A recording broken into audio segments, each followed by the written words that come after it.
dans le nom de Jésus. Que Dieu nous bénisse, bien-aimés, et qu'il nous accorde sa grâce en ce jour encore.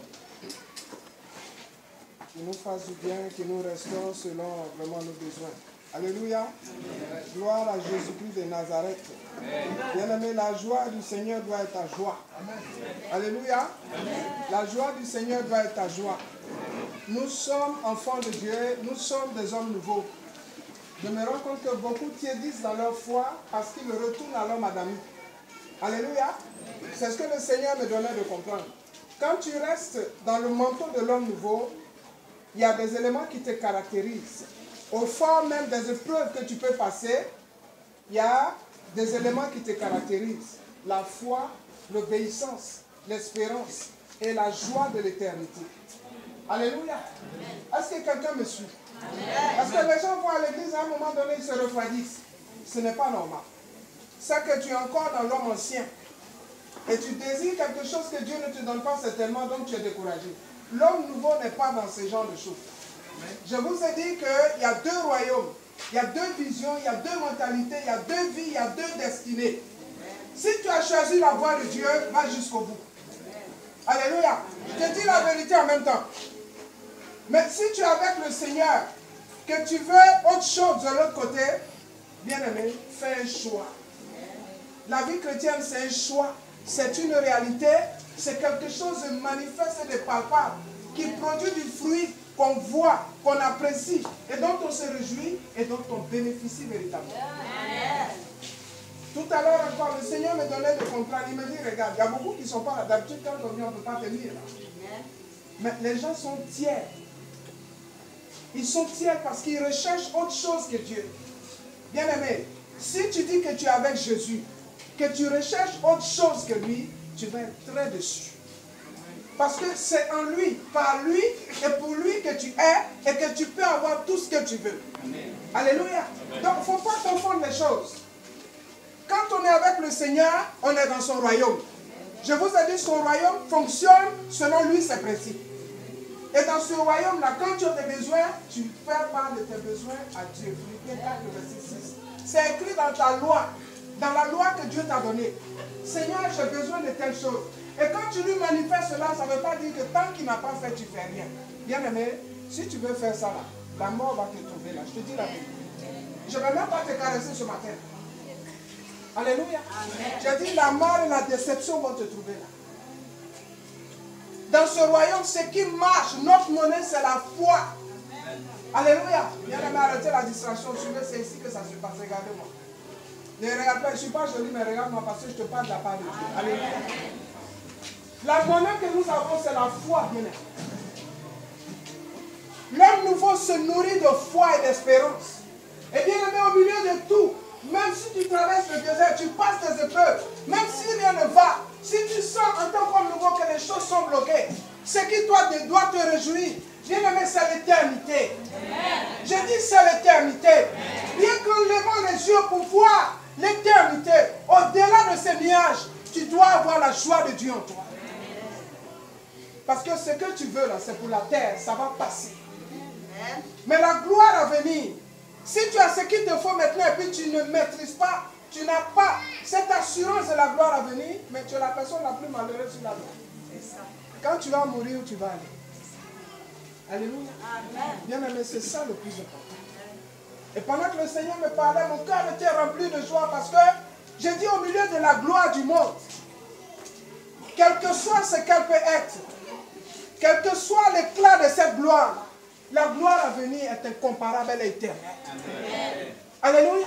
Cette gloire-là est éternelle, bien aimée. Donc pourquoi tu es dit à un moment donné, Dieu est celui-là en qui tout ce dont nous avons besoin réside, bien aimé. Les 7 noms de l'Éternel correspondent aux besoins de l'humanité entière. Je dis bien aux besoins de l'humanité entière. Quelqu'un en qui nous sommes, est-ce que quelque chose de nous peut le dépasser? Oui, non, c'est refait. Tu es là un coup, tu vois les enfants de Dieu, là, je n'arrive plus à prier pourquoi? C'est à cause de la convoitise qui est en toi. Amen. Alléluia. Je dis, c'est à cause de la convoitise qui est en toi. Nous sommes ici, nous sommes dans un centre de formation. Et je préfère te dire la vérité pour que tu sortes de ce qui te te retient, bien-aimé.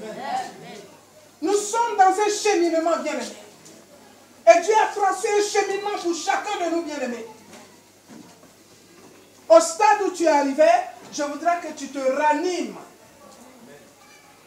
Parce que l'homme nouveau se renouvelle dans la connaissance de celui qui l'a créé. Lis la parole de Dieu en Ephésiens 4, s'il te plaît. L'homme nouveau se renouvelle et il se réjouit constamment. C'est-à-dire, quand le peuple l'a tapé jusqu'à il ne peut plus, là, il y a 3 ou 4 éléments qui ne disparaissent pas. Il y a la foi, il y a l'espérance, il y a l'obéissance. Alléluia. Et il y a la sanctification. Amen. Ce socle-là ne doit pas, ce fondement-là, lui, il ne doit pas passer. Il doit demeurer. Il doit demeurer. Et si tu passes par le peuple, je dis, réjouis-toi. 1 Pierre 5 nous dit de nous réjouir de l'épreuve, de la fournaise dans laquelle nous passons. Parce que quand il y a l'épreuve, Dieu se glorifie. L'épreuve est un test pour nous, bien-aimés. L'épreuve est un moment où nous allons voir l'amour et la gloire de Dieu pour nous. L'épreuve est le moment où nous constatons que Dieu ne nous abandonne pas, mais il est toujours avec nous. Je te rappelle qu'une dimension spirituelle de Dieu, c'est qu'il est l'être royal. Et s'il est l'être royal, nous sommes des aiglons royaux. Alléluia. Et Dieu, à un moment donné, éprouve ses enfants. Dieu lui-même, à un moment donné, éprouve, il ne tente pas, mais il éprouve ses enfants pour leur donner le statut spirituel divin. Alléluia. Donc, je voudrais t'exhorter, si tu es là, que dans ta marche, tu as tiédi, si vous connaissez vos frères et sœurs qui ont tiédi dans la foi, encouragez-les. Encouragez-les parce que nous sommes en train de marcher pour aller vers l'éternité. Est-ce que quelqu'un me suit ce matin? Amen. Et dans cette marche-là, nous n'avons pas tiédi. Est-ce que tu as passé 40 ans dans le désert comme les Israélites? Pour qu'un de toi, tu te dis c'est ta convoitise. Les vilaines choses qui t'animent là, c'est ça qui te fatigue. Ben mieux que de la, je te dis la vérité. Parce que si c'était bon là, tu n'allais pas te décourager. Vous êtes d'accord avec moi? C'est parce que ce n'est pas bon que tu te décourages. Ce qui ne glorifie pas Dieu là, il faut t'en abstenir. Recherche tout ce qui glorifie Dieu. Aujourd'hui, tu vis par Dieu, pour sa gloire. Tu vis pour lui uniquement que pour lui bien. Et tu dois t'attacher à ses principes. Tu dois t'attacher à ses commandements. Tu dois aimer ce Dieu. Peut-être que ce que tu aimes, tu vas recevoir cela, mais ça ne va rien t'apporter. Ça peut t'apporter même des problèmes. Dieu est ton Père, il sait ce qui est bon pour toi. Si tu demandes que tu n'as pas, il y a 2 raisons. Soit ce n'est pas bon pour toi, ou bien tu demandes mal. Tu demandes pour paraître. Amen. Et toujours passer. Le sujet de mariage, ça vient toujours. Les gens se marient, moi je ne me marie pas, je suis là, je vieillis. Alléluia. Amen. Même si tu es vieux, tu es vieille, Dieu va te donner le courage ou la rythme qu'il te faut. Alléluia. Amen. Même si ça tarde, Dieu fait. Parce que l'autre nom de Dieu, c'est le temps. Il est le maître des temps et des circonstances. Il est l'ancien des jours, il est le rocher des âges. Apprends à connaître ce Dieu-là et à l'aimer, bien-aimé. À le bénir chaque jour qui t'accorde la grâce de respirer de l'air. C'est ça le plus important, bien-aimé. Et ce matin, nous allons voir un aspect ensemble. Parce que les enfants de Dieu s'oublient. Je te dis que tu es dans le monde, mais tu n'es pas du monde. Si l'amour du monde est grand en toi, bien-aimé, il faut que cet amour-là tarisse. Sinon, ça ne va pas t'arranger. C'est-à-dire que tu vas tellement te préoccuper des choses du monde que tu vas oublier Dieu. Alléluia. Le monde là, son patron. Je vais te parler du monde là, le style de vie, le mode de vie, la manière de faire dans le monde. Un patron, il s'appelle Satan, c'est le diable. Alléluia. Je préfère te dire la vérité, bien-aimé. Il faut pencher du côté du royaume auquel tu appartiens. Ne te laisse pas distraire. Je ne t'ai pas dit de ne pas aller à l'école. Je ne t'ai pas dit de ne pas travailler, mais c'est le style de vie, la manière de faire. Est-ce qu'on se comprend bien? Je voudrais attirer votre attention là-dessus. Parce que les chrétiens s'oublient beaucoup. Ils s'oublient beaucoup. On n'a pas dit que quand on est chrétien, on devient à basse. Non. Quand on est chrétien, on ne connaît rien. Non, non. Dans la Bible, là, tout ce qu'il y a de meilleur, c'est pour les enfants de Dieu. Maintenant, comment toi tu fais pour que ce meilleur-là soit ton partage de manière manifeste, bien-aimé, c'est à toi de te lever et de prendre à cœur ce que Dieu te dit et ce que Dieu te demande, et tu verras sa gloire dans ta vie. Tu verras sa gloire dans ta vie de manière palpable, bien-aimé. Ce ne sont pas des paroles vaines que nous venons nous asseoir ici pour vous dire, mais c'est un enseignement que nous vous donnons. Et quiconque saisit cet enseignement, il voit aussi ce que Dieu fait dans ça. Que Dieu nous bénisse bien. Donc exhortez ceux qui ne sont pas là, parce que tu vas aller leur demander, ils ne vont même pas trouver des raisons à te dire. C'est-à-dire qu'une fille là-dessus, un gars là-dessus, oui, c'est ça le problème. C'est la préoccupation majeure qui est là. Mais je te dis que tu es enfant de Dieu. Si tu es enfant de Dieu, tu ne dois pas avoir de garde, tu ne dois pas avoir de go. Garez l'un, garez l'autre, et puis vis dans la chasteté et permets à Dieu de te montrer le Boaz qu'il a réservé pour toi. Alléluia. Si c'est le travail aussi, bien aimé, je te dis que c'est lui qui détient la clé de David. Apocalypse 3, le verset 7. C'est lui qui ouvre et personne ne peut faire. Tu vas te dire que peut-être tu n'as personne dans ce monde-là, que toi comme ça là. Laisse-moi te dire qu'il s'appelle le Dieu des connexions. Amen. Alléluia. Amen. Esther était en Babylone là-bas. Là. Elle connaissait qui elle était esclave là-bas avec son oncle Mardoché. Mais elle est devenue la reine de Babylone. Amen. Joseph était un Israélien 100%. Il connaissait qui en Égypte. Mais il est devenu premier ministre en Égypte, même pas en Israël. Bien-aimé, je sais de quoi je te parle. J'ai des témoignages personnels. Bien-aimé, tu peux être dans un trou et puis Dieu va susciter un prince, un roi pour venir à toi. La personne vient et la personne dit c'est toi qu'elle veut voir. Tu ne me crois pas? Mais je sais de quoi je te parle. Je ne suis pas venu derrière cette chair-là pour te blaguer parce que ça là, c'est un jugement, la chair. On ne se met pas ici pour dire n'importe quoi. On se met là pour dire des choses qui sont conformes à la pensée de Dieu, à la parole de Dieu. Et quand Dieu va mettre à cœur la personne d'aller vers toi, tant que la personne ne t'a pas vu, elle n'aura pas la peur. Je te dis la vérité. Mais vous êtes là, vous ne voulez pas expérimenter la foi. Vous voulez tout ce qui est prêt à manger. Non, ça ne se passe pas comme ça. Il faut vivre la foi véritablement. Un enfant de Dieu se nourrit de foi. Et quand tu es dans cette dimension, bien aimé, tu marches la tête haute. Quand bien même tu n'as rien, tu peux ne même pas avoir 5 francs en poche, mais tu as de l'assurance parce que tu sais en qui tu as cru. Et tu sais que ce Dieu, là où tu te trouves, il va créer les circonstances, bien aimé. Dieu ne nous a pas créés pour que nous soyons vides, pour que nous soyons dans le manque, pour que nous soyons dans la stérilité, dans la productivité. Lorsqu'il te dit à toi, tout est possible à celui qui croit, ça veut dire beaucoup de choses. Tout est possible à celui qui croit. Est-ce que tu crois? Est-ce que tu crois à ce Dieu-là? Ben, tu crois parce que dans le secteur où tu es, ta famille et toi, vous souffrez tellement qu'il faut que Dieu fasse pour que les autres ils vont se taire. Tu vas durer, je te dis la vérité. Quitte dans ça et rentre dans la dimension de Dieu véritablement. Traite sincèrement avec Dieu. Si tu attends que Dieu fasse pour que ton entourage voit et puis comme ça ils vont fermer leur bouche, Dieu n'est pas dans ces choses-là. Dieu n'est pas dedans. Il n'est pas mort à la croix pour ça, s'il te plaît. Parce que c'est l'idée de beaucoup de personnes qui sont renfermées dans ce genre de forteresse, dans ce genre de pensée erronée, de fausses pensées. Alléluia. Nous sommes enfants de Dieu, bien. Nous sommes enfants de Dieu. Et nous le sommes réellement.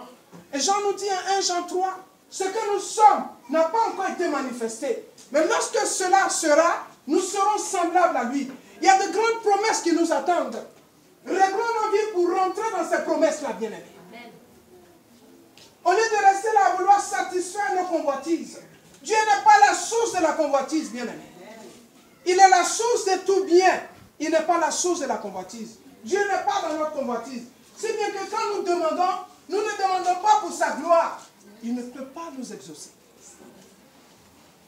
Vis cette expérience-là, c'est-à-dire tu as un besoin, va dans la présence de Dieu. Alléluia. Va dans la présence de Dieu. Bientôt, maman Sarah va arriver avec ses genoux. Elle est passée partout. Mais quand elle a pris la résolution de ne plus aller, de s'en tenir à Dieu, après 40 ans, avec une trompe, Dieu lui a donné des chevaux. Amen. Je dis que avec une trompe,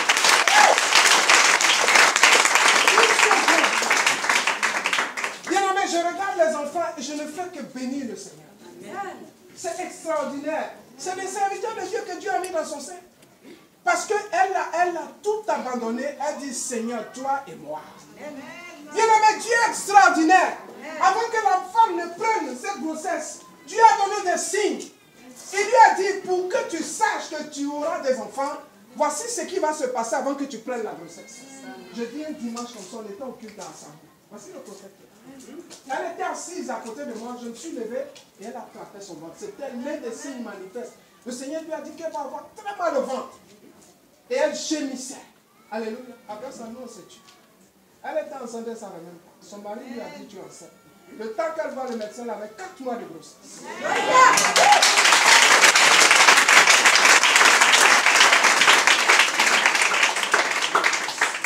Elle avait 4 mois de grossesse. L'ennemi a poursuivi l'attaque jusque dans la salle d'opération. Le courant s'est coupé. Amen. C'est un professeur qui est venu d'Abidjan. Donc peut-être que tu le connais, professeur Abolé. C'est un gynéco.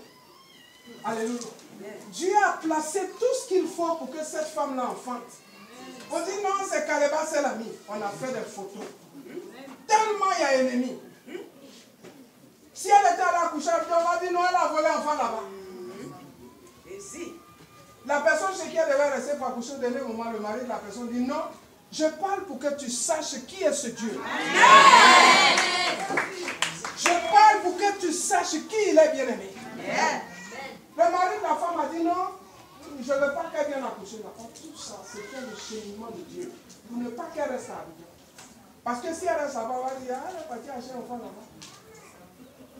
Et elle s'est fâchée. Enfin, elle était un peu frustrée. Et puis après, elle a demandé au professeur, professeur, est-ce que vous pouvez... Le professeur dit, je vais me déplacer. C'est quelqu'un qui ne se déplace pas. Il dit, je vais me déplacer. Autant marqué, il est arrivé. Alléluia. Il est arrivé. Le courant était coupé. Tout le monde était paniqué dans la clinique. Mais Dieu lui a donné un de ses 100 fois. Dieu lui a donné un de ses 100 fois. Il a fini l'intervention. Tout ce qu'il doit faire, il a fini. Calme. Elle est là avec ses jumeaux. Ils vont venir bientôt. Alléluia. Bien-aimé, Dieu est vivant. Dieu a mis tout ce qu'il faut en place. Toute l'équipe médicale qui a participé à cette intervention, c'était des personnes que Dieu a placées comme ça divinement. Je les connais très bien. Je les connais très bien. Et figurez-vous, ce professeur, c'est comme un fils pour moi. Ça fait 40 ans qu'on s'est perdu de vue. Quand on l'a amené en salle, il m'a regardé, il m'a appelé. Je dis, oh, c'est toi? Je l'ai pris dans mes mains. Je dis non, Dieu est bon, bien. Dieu n'oublie pas ça, Dieu est bon. Il était étudiant en médecine quand on s'est connus. Jusqu'à ce qu'il termine pour faire son agrégation, des années sont passées. Je dis, ça fait près de 40 ans. Il a fini l'opération, il est parti. Alléluia. Et il a su vraiment le faire, étant donné là-bas. Pourquoi? Parce que c'est une princesse. Quand tu es une princesse, tu es un prince.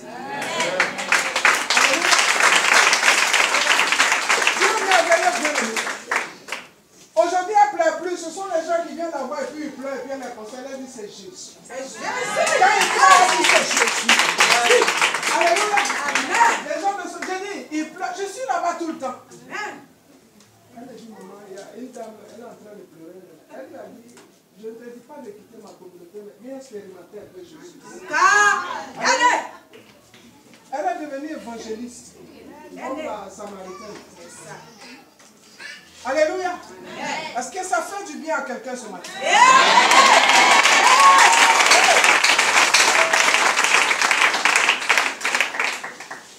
Dieu l'a compris. Elle est heureuse jusqu'à apparaître. Ceux qui sont de l'hôtel présent là, ils savent comment abonner là. Ça fait le tour. Dieu l'a élevé professionnellement et puis maintenant il l'a comblé encore avec ça. Je suis venu afin que les brebis aient la vie et qu'elle l'ait en abondance. Jean 10, le verset 10. Quand Jésus parle, bien aimé, il fait. Alléluia. Quand il parle, il fait. Donc, bien aimé, il faut te ressaisir. Si tu veux faire pour que les gens voient, ou bien si tu es dans cet adage qui dit, bien aimé, donne longue vie à mes ennemis pour qu'ils voient ce que je vais devenir, il faut sortir de là. Alléluia. Dis, Seigneur, voici ce que tu as fait pour moi. En retour, je m'abandonne totalement à toi. Voilà, ce sont ces paroles-là que Dieu veut entendre. Seigneur, je vais être un instrument que tu vas utiliser pour accomplir ta mission, ton plan au travers de moi. Voilà. Mais si c'est pour te venger des gens, Dieu n'a rien à foutre avec ça. Que Dieu nous bénisse bien. Que Dieu nous bénisse ce matin. Ressaisissons-nous quand nous venons dans la présence de Dieu. Soyons heureux. Sachons une chose, comme Hébreux 12 le dit à partir du verset 1, nous serons persécutés à cause du Christ. Animons-nous de cette pensée. Nous serons persécutés d'une manière ou d'une autre. Même par nos meilleurs amis, ceux qu'on croit qu'ils ne vont pas réagir à un moment donné, ils vont réagir d'une façon ou d'une autre. Mais nous devons garder espérance dans l'éternel de lui seul. Parce que Dieu ne déçoit pas. Dieu n'abandonne pas, il ne délaisse pas. Ton meilleur ami peut te délaisser. Ton meilleur ami peut te faire un faux bond. Parce que c'est un être humain. Et Dieu dit, maudit soit celui qui met sa confiance à l'homme. Mets ta confiance à l'éternel, bien-aimé. Il aplanira tes sentiers, bien-aimé. Et tu ne seras pas déçu. Tu ne seras pas déçu. Ressaisissons-nous, bien-aimés. Ressaisissons-nous parce que nous sommes dans le cheminement pour l'éternité. Et dans cette voie-là, il y a beaucoup de choses que l'ennemi envoie. Mais l'homme nouveau ne se décourage pas. Si tu te décourages, c'est que tu es encore dans le manteau de l'homme ancien. C'est-à-dire tu marches selon ton ancienne nature. Il faut tuer cette ancienne nature-là. C'est-à-dire, il faut lui dire qu'elle n'a rien à te commander. C'est la parole de Dieu qui, vraiment, est la puissance, le Saint-Esprit, qui est la puissance qui, vraiment, opère son action dans ta vie. Que Dieu nous bénisse. Nous allons prendre nos Bibles à Matthieu 25.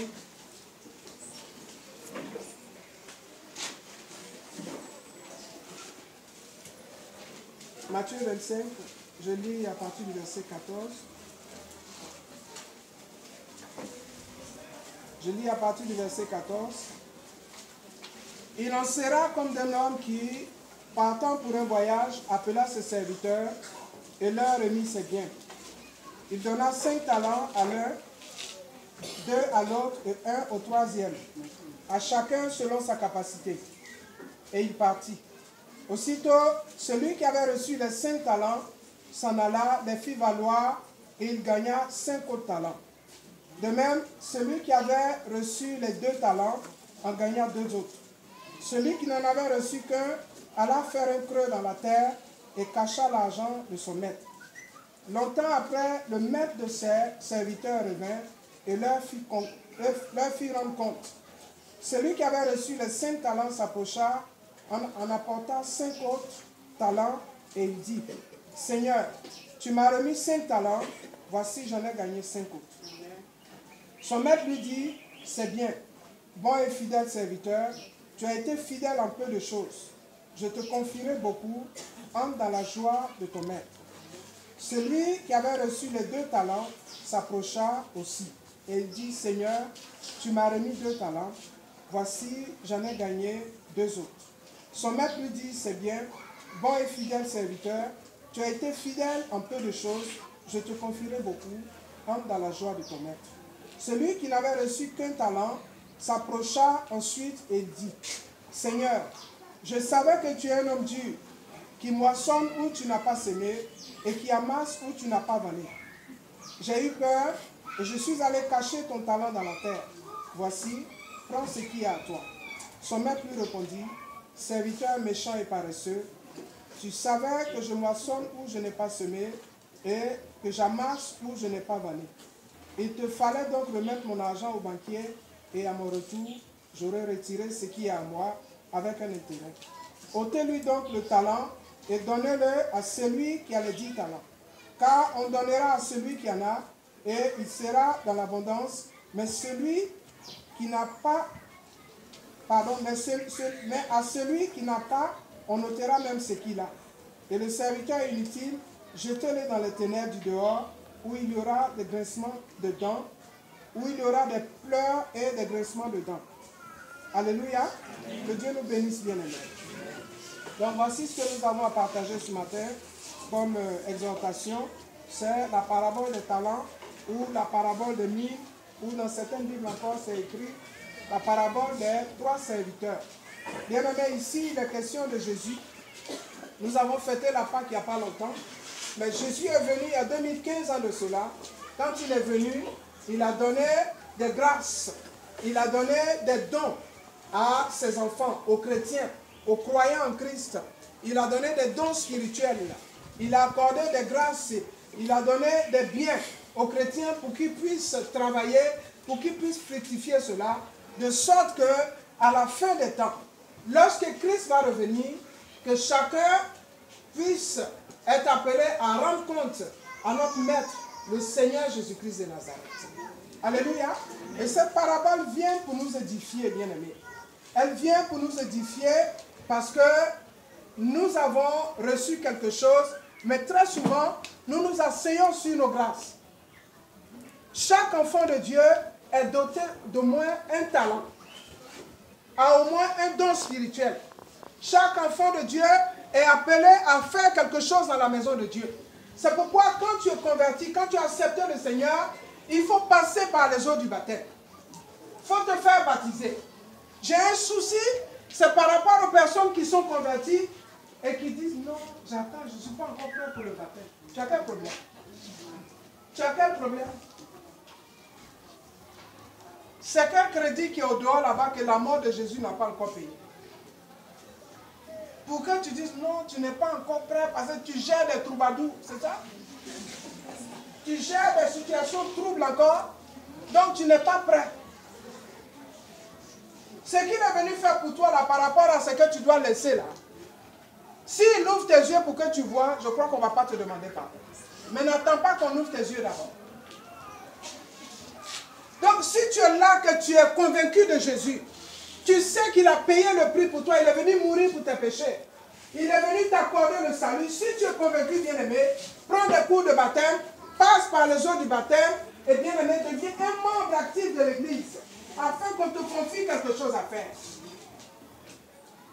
On doit passer par les eaux du baptême pour travailler, pour être actif dans l'Église, bien-aimé. Parce qu'à chaque enfant de Dieu, Dieu a donné un talent. Il y a les 5 talents qui sont les 5 ministères, par exemple, dans Éphésiens 4. Il y a apôtre, il y a prophète, il y a pasteur, il y a évangéliste, il y a docteur. Alléluia. Ça, ce sont les dons ministères que Jésus a donnés à l'Église. Jésus a appelé, on dit que telle personne, tu as un appel sur ta vie. L'appel peut être un appel pastoral, ça peut être un appel prophétique, ça peut être un appel apostolique, je veux dire apôtre, prophète, etc., etc.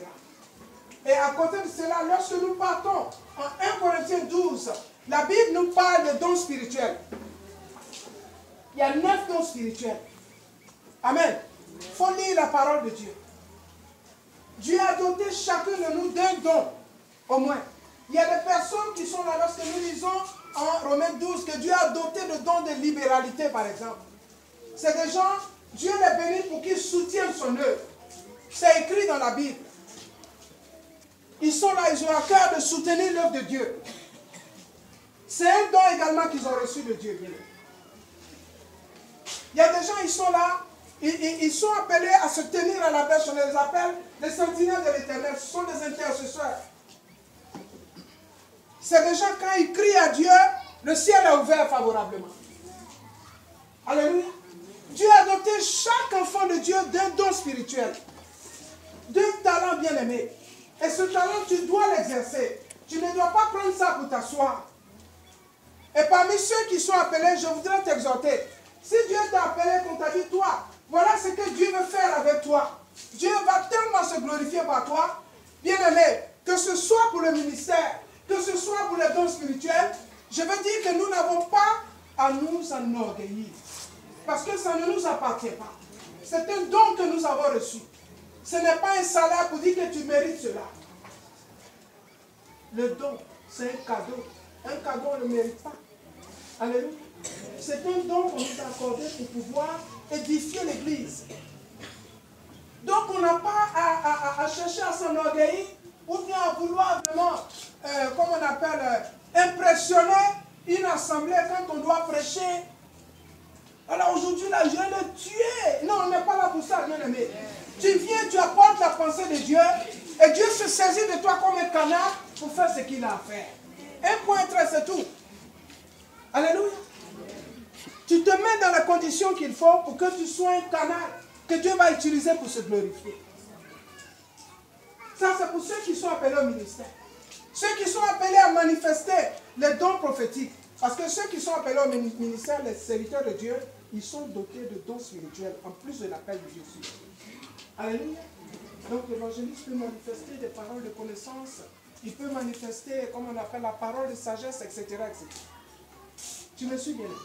Et si tu es là, que tu as un don spirituel, le don de prophétie, le don de la parole de connaissance, le don de la parole de sagesse, le don de l'interprétation des langues ou de parler en langue, mais diversifiée. Parce qu'il y a des gens, ils peuvent parler en plusieurs langues. Tout ça, ça fait partie des 9 dons que Dieu a donnés. Et à travers ça, Dieu fait un travail. Mais on te dit non. Dieu t'accorde le don de prophétie, et puis tu prends ça, tu prends ce drapeau sur ta tête, on ne peut pas respirer dans le pays. Dans le travail même, tu ne fais pas. Alléluia. Oui, moi j'ai le don de prophétie. C'est que tu es dans la forteresse de l'ennemi encore. Oui. Dieu ne t'a pas donné ça pour que tu prennes pour en faire une affaire. Tu dois te mettre dans les dispositions, avoir une vie de sanctification, maîtriser le don que Dieu t'a donné, de sorte que quand tu dois donner, tu es serein. La personne à qui tu donnes la parole peut ne pas te écouter, te bafouer et tout, mais tu es serein parce que tu sais qu'on va monter, on va descendre. C'est ce que tu as dit là, c'est ça. Alléluia. C'est ça qui fait la différence. Je vous ai dit ici un dimanche, pour que nous impressionnons, nous devons rentrer dans notre dimension spirituelle en tant qu'enfants de Dieu. Sinon, on ne sera pas mieux que les gens du monde. Ils ont l'argent, ils vivent bien. Ils vivent bien. Et toi, tu as quoi? Nous, on a quoi? Mais ce qui peut faire la différence, c'est la dimension spirituelle dans laquelle nous sommes. Les gens sont là, ils s'embrouillent, il y a une situation, toi tu arrives, tu es un canal que Dieu utilise, il donne la solution. Et puis il n'y a rien à faire, les gens sont d'accord. Et puis tu avances. Le nom de Dieu est glorifié. Quand on te revoit, on dit, mais c'est comme ça que Jésus impressionnait les gens. Il était sur la mer. Les disciples étaient vraiment en proie à des difficultés. Jésus dormait sur, qui peut dormir sur la mer? Non, c'est comme on te dit, arrête-toi à côté, tu as un problème. Moi j'ai un problème au problème, c'est pas ce que tu as. Et on dit, la mer est agitée. On dit la mer, on n'a pas dit là. On dit la mer est agitée. Et on dit le vieux père dort. Alléluia. Et puis il dort à la cour, c'est-à-dire au bord. Amen. Il y a un langage que vous employez ici pour dire connaissez, connaissez. L'on connaît qui est couché là. Alléluia. L'on sait qui est couché. Donc imaginez un peu l'impétuosité des vagues. Les disciples sont paniqués.